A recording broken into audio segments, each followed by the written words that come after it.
Hello, everybody. Welcome to Ms. McGuire online video lecture. And today we continue covering Mendelian's laws and patterns of inheritance. So this chapter includes two parts.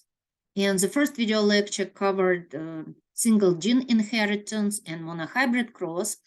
And today we will talk about dihybrid cross, and we will look at pedigree analysis. Okay, so when Mendel performed his experiments, he came up with two hypotheses that later became laws. So the first law is law of segregation. That means that when sperm or ova are formed, then sperm and eggs, right? Egg is ovum. So sperm and egg carry only half of the genetic materials. So that's what segregation means. So chromosomes, homologous chromosome from parents, they split between sperms and eggs. So if humans are diploid organisms, so we have 46 chromosomes, that our gametes, eggs and sperm, carry only half of this number, 23 chromosomes. So that's law of segregation.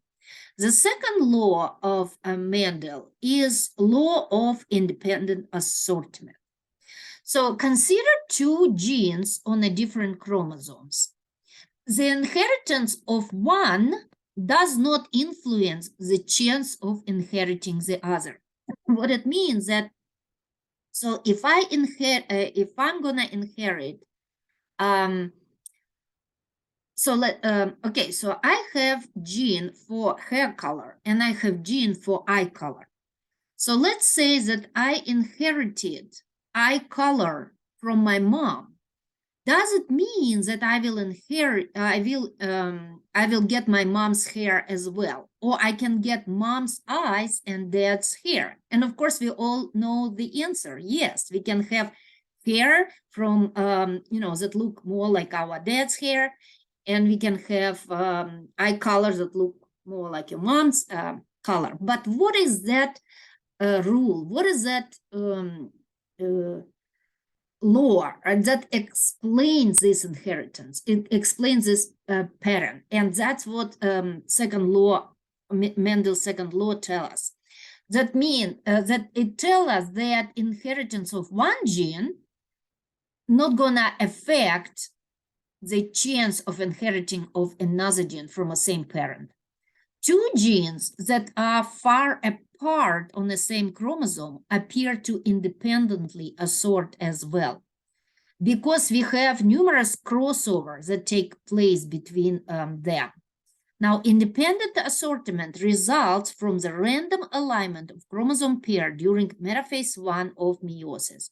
So let's look at the diagrams that really explain us everything way better. So, here the diploid cell. So this is 2N. So again, just imagine that this cell is inside man testis. And this cell will divide by meiosis to make 4 sperm cells, right? So our goal is right now, from this one cell, make 4 sperm cells. Now, if you look at this cell, it has 4 chromosomes, right? So here chromosome 1 and 2 and 3 and 4, right? So 4 chromosomes. Each chromosome is replicated. Now, in pink, show chromosome that this gentleman here, so we imagine it's a guy, because we're talking about testes. So this guy, he gets this chromosome from his mom and this from his dad. So we call those chromosomes homologous chromosomes. And if you notice, they carry the same genes, that we use letter R to represent. But alleles can be different. This is dominant allele of the same gene, and this is recessive allele of the same gene. And the same, this smaller chromosome, blue and pink color, they're also homologous. Now, this gentleman gets this pink from his mom and this blue from his dad, and they carry same genes. In this situation, gene is Y, but on a mother chromosome, he has recessive allele. On a father, he has dominant allele. Now let's see how those chromosomes will line up and what we will end up with. So for example, if they line up like this, when this blue chromosome is on one side of mitotic plate, so here's the mitotic plate, so cell will be divided into two. So if blue chromosome on one side and pink chromosome on another side, then we're gonna split, right? First through meiosis one cell get two blue chromosomes and another has two pink chromosomes. And through the meiosis two, now we separate sister chromatids. So here's our variation of sperm. So sperm, big R, big Y, big R, big Y again, or little r, little y, and little r, little y. All right, so that can be a sperm, or this can be a sperm. However, chromosome can line up in a different pattern, alternation too. We can have blue and pink chromosome on one side of mitotic plate, and the same pink and blue on another one. Now look, we divide it differently. Through, after meiosis one, this cell has one blue chromosome and one pink, and this one has one blue and one pink. Now, when we split sister chromatid, here's our possible combination of sperms.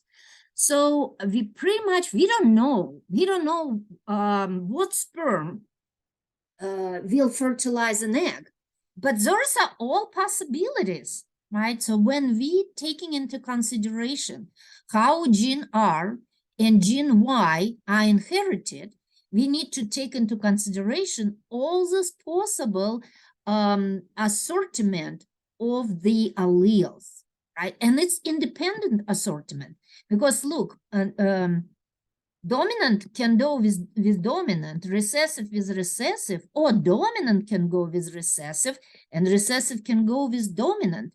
And the probability is the same. So what is the probability that I will have like this type? Oh, we have like two of them, right? So it's going to be 2 out of 1, 2, 3, 4, 5, 6. So it's going to be 2 over 6 or 1/3 probability that gene's going to be like this, 1/3 probability that gene going to be like that. And then we have other probabilities that sperm will be big R, little y, right? So again, this is 2 the same. So it's also 1/3 probability, and these two are the same. So it's only 1/3 of probability, right? So that's kind of the chances are that one of the sperm, we have 3 variations, right? So now we have like 1, 2, 3, 4 variations. So it can it be 1/3 of probability? Probably I am doing something. Okay, so this is 2. Yeah, of course, I didn't do it right because how many possible variations we have? We have this 1, 2, 3, and 4. So we have 4 possible. So this is 1 of 4. This is 1 of 4 probability. So it's a 25%. This is 1 over 4 probability, 25%. So 25%. I'm sorry for this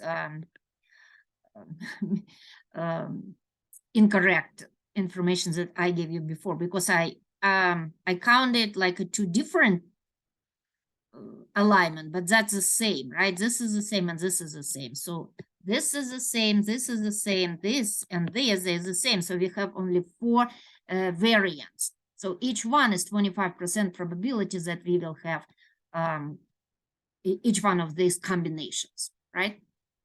Okay, so and this is how dihybrid cross look like when we have a Punnett square, right? So so we have round and yellow over here and wrinkled and green. This is our parents, and they are purebred. And then we have our first hybrid. So here this Punnett square is still small because this parent can only produce gametes big R and big Y, right? Nothing else. So here is big R, big Y, and this parent can only produce little r, a little y. So that's our F1 generation. But when we have a self-cross, so we take one plant from F1 generation and another plant from F1 generation, cross them, then we have all these probabilities here, 4 and 4, right? And then this is all possible variants. So we can have offspring that look like parents, like this one look like parent, and this one look like parent. But we will have offspring that doesn't look like any of parent, like this one. It's yellow and wrinkled, and this one is green and round. But parents, we didn't have green and round or yellow or wrinkled parent, and that because we have our independent assortment. Right? Okay. Now, if you notice here, the Punnett square, when we have dihybrid cross, so we have two characteristics, like round or wrinkled, that's one, right? And green or yellow, this is another trait. So we're looking at two different traits. Round, wrinkled, and green and yellow, and our Punnett square is 4 by 4. But what if we look at round and wrinkled and let's say yellow and green and tall and short and position of flowers? What if we're looking at 3, 4, 5, 6, 10 different traits? How huge our Punnett square gonna be? So it doesn't need to be huge because we can use the law of probability. Probability is the likelihood that an event will occur. Product rule, probability of simultaneous independent events equals the product of their individual probabilities. Probability predicts the chance of parents with known genotypes to produce offspring of a particular genotype. Example, consider the probability of obtaining a plant with wrinkled green peas. So this is one parent, it's a wrinkle and green, from dihybrid. Oh, I'm sorry, that's what we need to, so here's our parents. So here's the parent. Both parents are the same, it's dihybrid. So it's round and yellow. So both parents are like this. What is the probability that offspring gonna be wrinkled and green? Without, like, it's pretty much what we just had before, but look how big our Punnett square was, but we don't need to do it. We can just calculate probability for each gene at a time and then multiply the results. Right, so here's our parents, big R, little r, and big Y, little y, so the parents are the same, but we're gonna ignore y for a minute and only looking at r. So we just make a simple Punnett square, big R, little r, and this parents also big R, little r. So we fill in the Punnett square, and we see, because we need little y, little r. So what is the probability that the child will be little r, that is wrinkled? And the probability is 1/4. And then we're looking only for y. So here's the parents, big Y, little y, big Y, little y. And we do it for this gene. And the probability is again 1/4. And then we multiply. We take a product of these two probabilities, and the probability that a child, the probability that the child gonna be wrinkled and green, like this, is actually 1/16. Right, so, and then it doesn't matter, it can be like parents can be like this.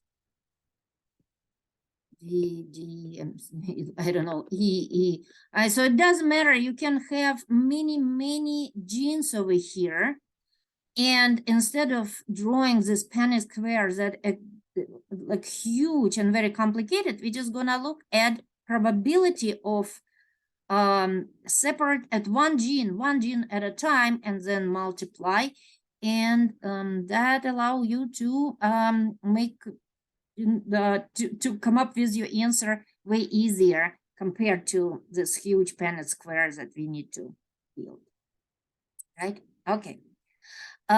So here they give us the probabilities. That's what I told you, the 3 traits, right? We have yellow, colored, normal fingers, red urine, like no, like lots of over here. I don't this is a child, colored eyelids, normal fingers, red urine, normal eyelids, short fingers. So you can, like all these different traits, and you just calculate probability for each gene, individual gene at a time. So red urine probability 50%, colored eyelids probability 50%, and short fingers probability 50%. Then you multiply, and the probability that the child gonna be b little b big H little big E little e is 1/8.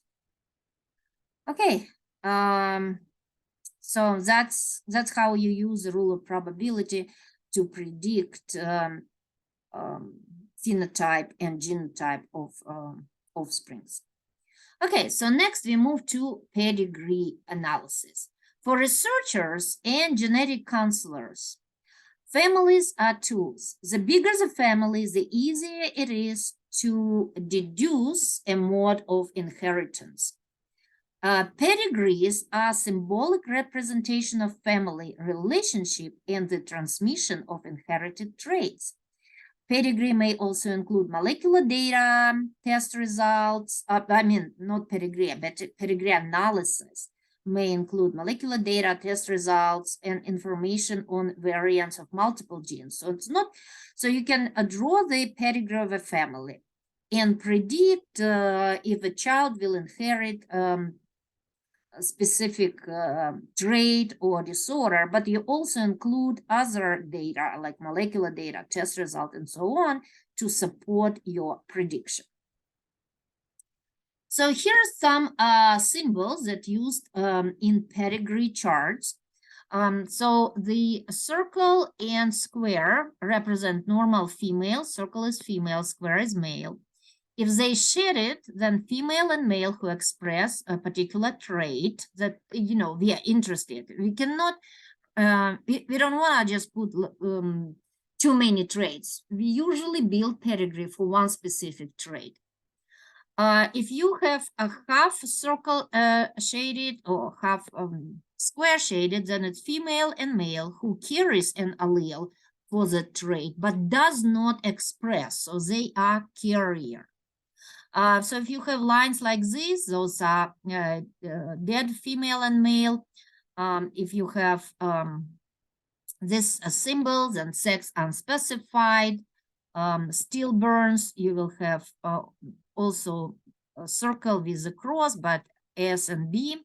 Pregnancy, you have a circle or a square if the pregnancy with a girl, pregnancy with a boy, or pregnancy with unspecified sex. That's a spontaneous abortion, and this is terminated pregnancy, and its shade if abnormal. Also lines, we have lines, vertical lines represent generation, horizontal parents, this dotted line adoption, then we have siblings, that's identical twins, fraternal twins. If you have two lines and parents closely related by blood, if we have breakage between lines, that's a former relationship. And the arrow shows us a person who prompted pedigree analysis, proban. So that means that's for a person you're making this pedigree. And then Roman numerals for generation and Arabic numerals for individuals in generation. So now let's see how it looked like. So this is some unusual pedigree that represent, it's a partial pedigree of Egypt's Ptolemy dynasty. It's a show genealogy, not trait. So it doesn't show specific trait like, you know, I don't know, let's say polydactyly or some attached earlobes, right? It doesn't show some disease. It just show you how people related to each other. And it represents, this pedigree represents extensive inbreeding. So look over here. So here's the female that this is one, I mean, marriage or a relationship that they have, these parents have a boy from this relationship, right?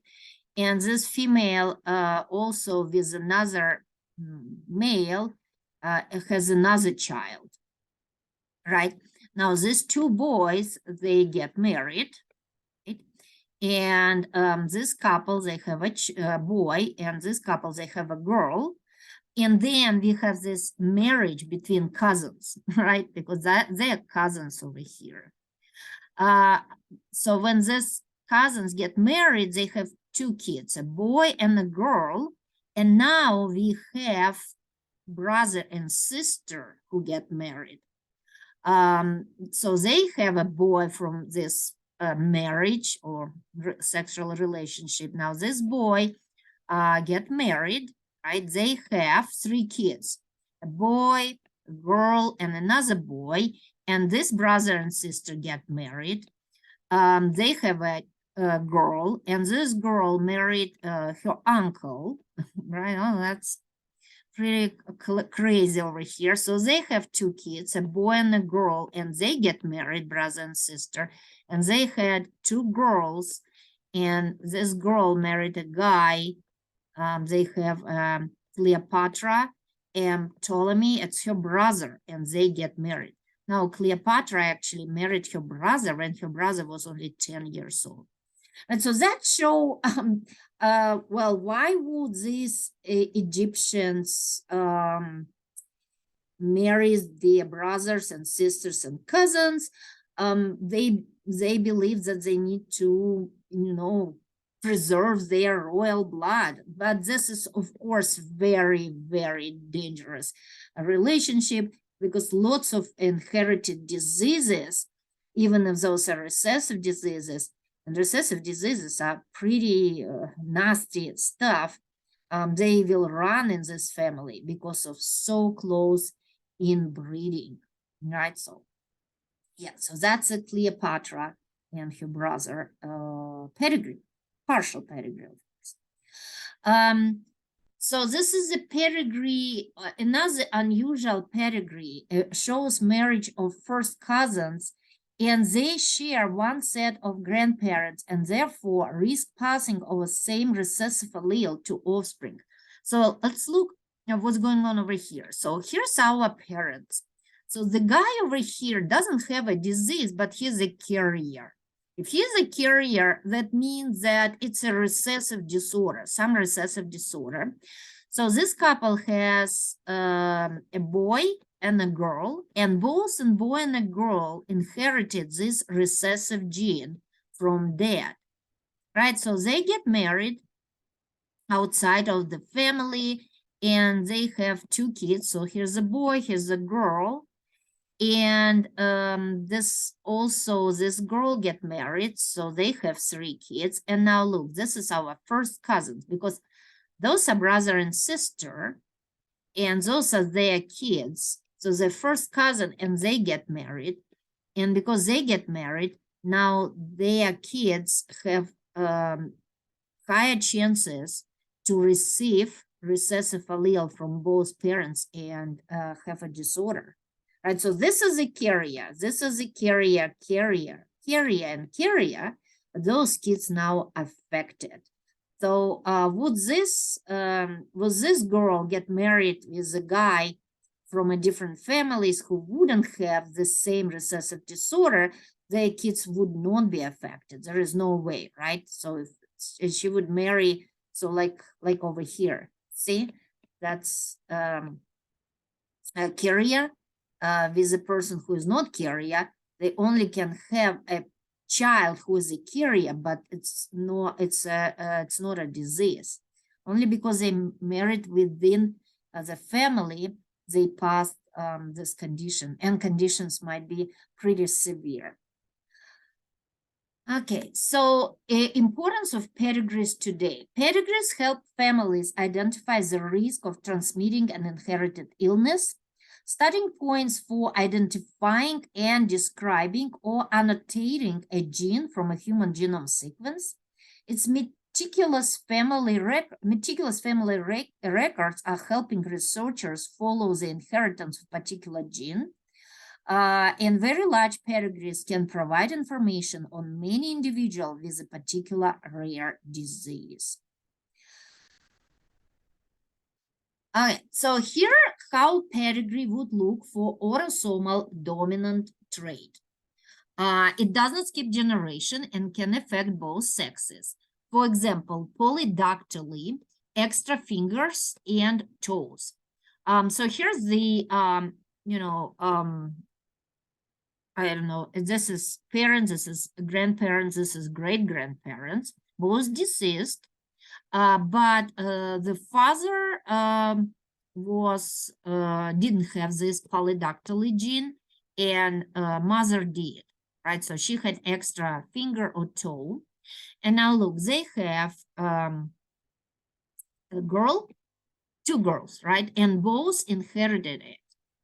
Because if, let's say, let me see, because polydactyly is dominant, right? So then the father, so let's say P for polydactyly.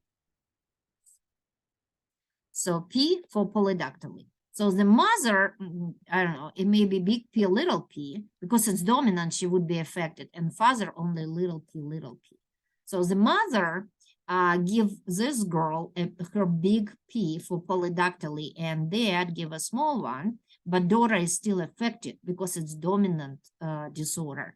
And the same here, mother give a big P and father give a small p, but still daughter is affected. And even they married the people without this gene, look, all the kids here, both kids have it. This one, look, so 1, 2, 3, 4, 5 kids, all 5 kids have extra finger or toe. And then if, as they marry people without the gene, still very high probability that all kids are affected. So that's our, this one is our autosomal. That means it's not on the X, it's not on the Y chromosome, it's on autosomal chromosome, and it's dominant. So it doesn't skip generation. And you can also see there is a males and females pretty much affected equally. So this is compared to the ones that we looked before. This is autosomal recessive. So an example is albinism. So that person is albino, so it has white hair and no color pretty much. It's deficiency of melanin production. So in this situation, so here's our parents, and because it's a recessive, so it's a little a. So the mom over here is a carrier, so it's big A, little a. And the dad, we don't know, it may be a, big A, or it can be big A, little a, right? Either one is possible for a dad because it's recessive, so he does not have it. No, he's not a carrier, sorry. Okay. So this is a big A, little a, and this is not a carrier. So that means it's big A, big A. Oh, hold on. Albinism is, yeah, albinism is little a. So now the two kids over here, one is carrier, right? So carrier is, and this is another family, right? So in this situation, mother is not a carrier, but the father is a carrier for this little a. So albinism is little a. So in next generation, we do not have kids who are affected. We have a carrier. This is a carrier, but those kids and these people, they still produce melanin. So they may have blue eyes and brown hair. But if it's happened that a mom and a dad get married and both have this recessive allele for albino, then their parents, their kids are affected over here, right? But you can see generation 1 and generation 2, we don't have albino people, we only have carriers. So only in generation 3, we show affected individual. So that's why it's autosomal recessive. Some pedigree can account for either autosomal dominant or autosomal recessive. So this is unconclusive trait. Inconclusive pedigrees tend to arise when families are small and the trait is not severe enough to impair fertility. So in this situation, we have two parents, right? So let's imagine if it's a dominant, right? If this is a dominant and mother is affected and the father is not affected, right? Then, so okay, this kind of like make sense. Then this, so this little a, and this is, let's say, big A, little a again. And yeah, so this child can be big A, little a. If it's a dominant, right? So if it's dominant, that's a possibility.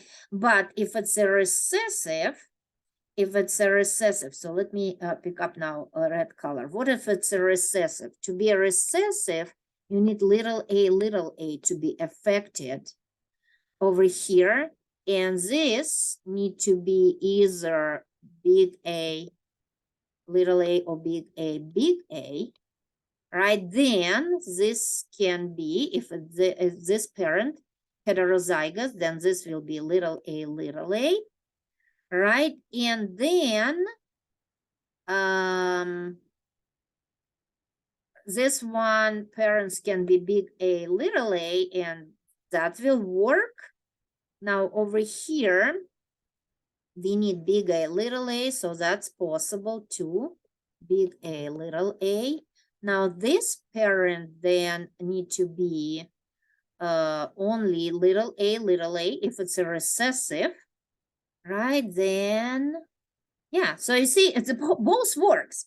Either it's a autosomal dominant or autosomal recessive, we can end up with this pattern. So this is inconclusive. Right, and if you kind of like get a little bit lost here, it's okay. All you need to remember here is that some pedigree doesn't really tell you is it dominant or is it recessive. It seems like it's in every generation, but at the same time, it can be a recessive, right? As we just showed. Okay, pedigrees and Punnett squares apply Mendels law to predict the recurrence risk of inherited conditions. So here's the example. Tanisha's brother, Deshaun, has sickle cell disease. So what is the probability that Tanisha's child inherit her mutant allele and be a carrier? So here's the pedigree of Tanisha. So we're looking at the Tanisha, and Tanisha is pregnant right now. We know that Tanisha has a brother, Deshaun, that has sickle cell disease. Sickle cell disease is autosomal recessive. So that means that he is little a. Okay, let's say A is a normal and little a is sickle cell. sickle cell, right? Because it's recessive, he is little a and little a, or little n. Now the parents are heterozygous over here.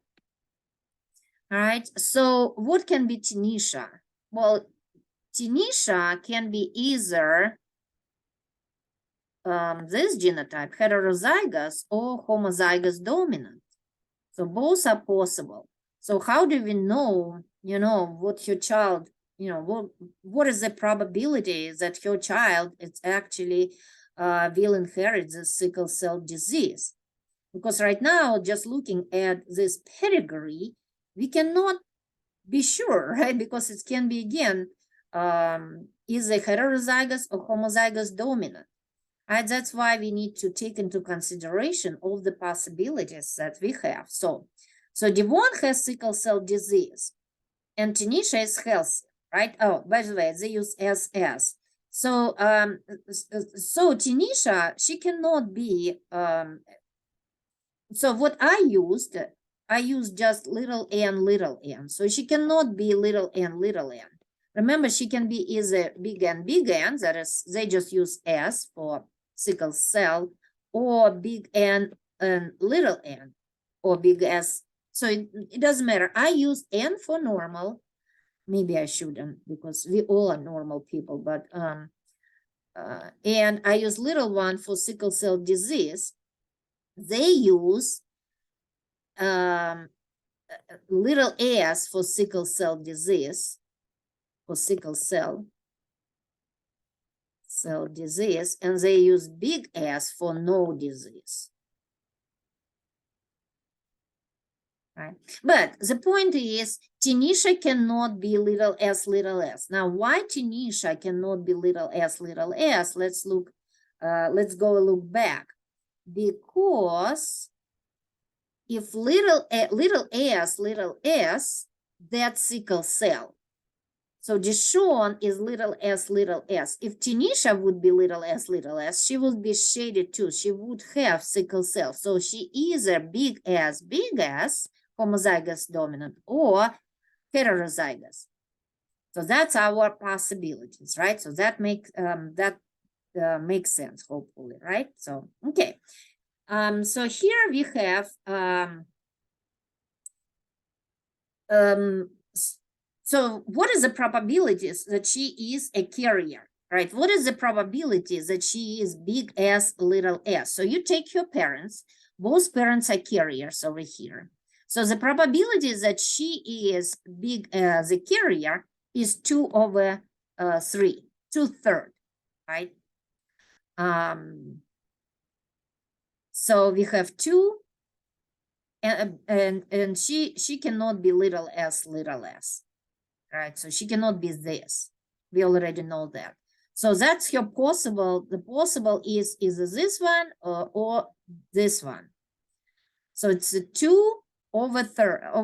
That's your probability that she is carrier. Right now, if she is a carrier, so here's a carrier.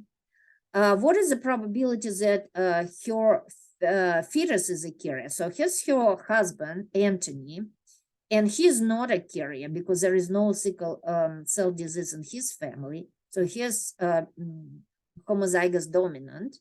And if she is a carrier, her probability is 1/2, or 50%, that a child is a carrier. But the total probability now is a product. So you have 2/3 multiplied by 1/2 and multiplied by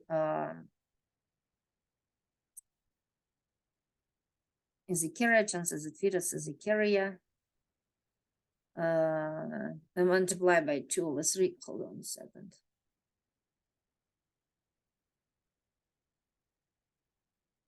So let's see. Why we multiply here 2 times? 2 and 3.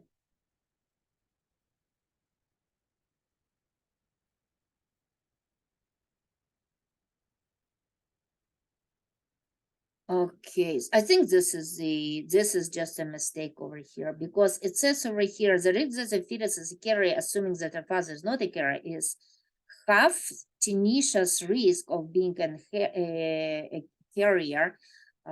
So it's 1 in 3. 1 in 3. 2,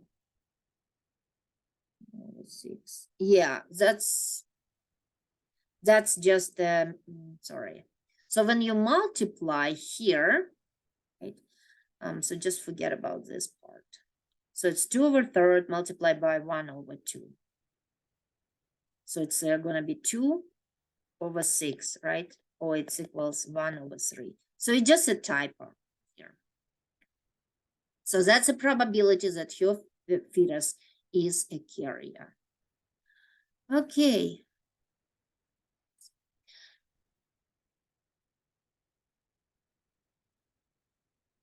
Now, an exome and genome sequencing clarify pedigrees. An increasingly common clinical scenario occurs when a child has a syndrome not seen before and both parents are unaffected. So what if both parents don't have any symptom, right? No, any syndrome. So they're not affected, and child all of a sudden has some genetic condition. Then 2 explanations are possible. The first, both parents are carriers for recessive mutation. Because they carry for recessive mutation, they look unaffected. In the same gene, they need to have mutation in the same gene for a condition that has not yet been identified. Or it can be de novo dominant mutation arose spontaneously in a sick child in a sperm or an oocyte.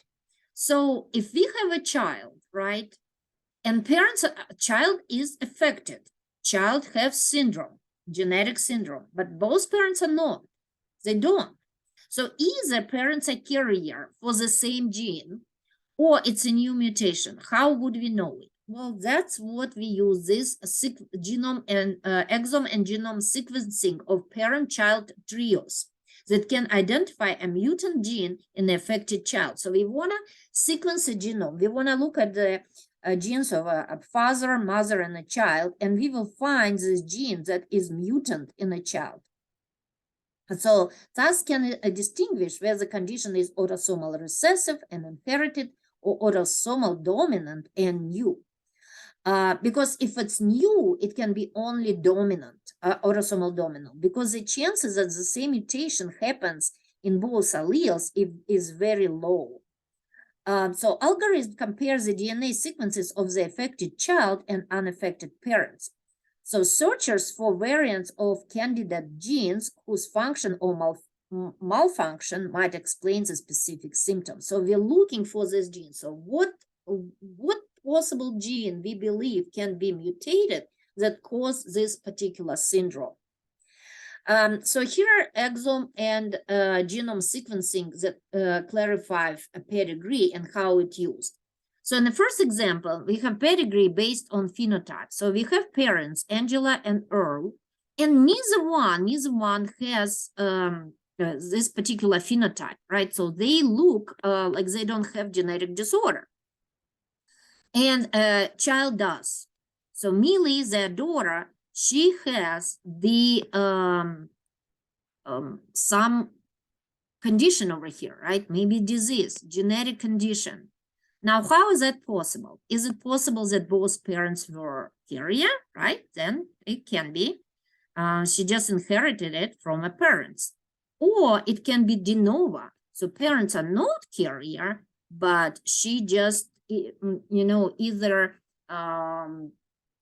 mutation happened in mom egg or pop dead sperm or in a zygote during embryonic development, and a child is born with new mutation.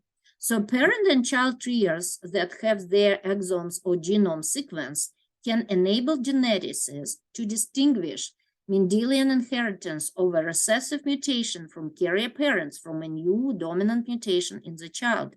Pedigree based on phenotypes only reveals that 2 healthy parents have a sick child.